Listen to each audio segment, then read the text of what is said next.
اگر زندگی میں تمہیں کوئی تکلیف آ جائے نا تو کبھی یہ مت کہنا کہ کاش میں نے ایسا کیا ہوتا تو ایسے ہو جاتا، بلکہ یہ کہنا کہ یہ میرے اللہ کی مرضی تھی، یہی اس کا فیصلہ تھا۔ اللہ جو چاہے کر سکتا ہے۔ کاش جو لفظ آپ استعمال کرتے ہیں نا، یہ شیطان کا عمل ہے، وہ اس کا استعمال بہت زیادہ اپنی زندگی میں کرتا ہے۔ تو اپنی زندگیوں میں نا اپنے اللہ کو لے کر آئیں۔ جب اللہ قرآن میں خود فرما رہے ہیں کہ کوئی پتا نہیں جو میری مرضی کے بغیر نہیں گرتا، تو آپ کا کوئی کام اللہ کی مرضی کے بغیر کیسے ہو سکتا ہے؟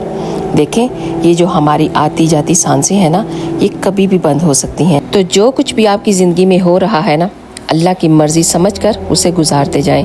میں یقین کے ساتھ آپ کو یہ کہتی ہوں کہ اللہ آپ کے حق میں بہترین فیصلہ کرے گا انشاءاللہ، اور آپ اس کے فیصلے پر کبھی بھی مایوس نہیں ہوں گے۔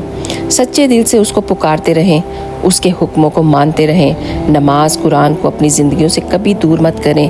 پھر دیکھیں اللہ کے معجزے کیسے حرکت میں آتے ہیں۔ جو آپ نے مانگا اگر وہ آپ کے حق میں بہتر نہ بھی ہوا تو وہ اس کو بہترین بنا کر آپ کو نوازے گا انشاءاللہ۔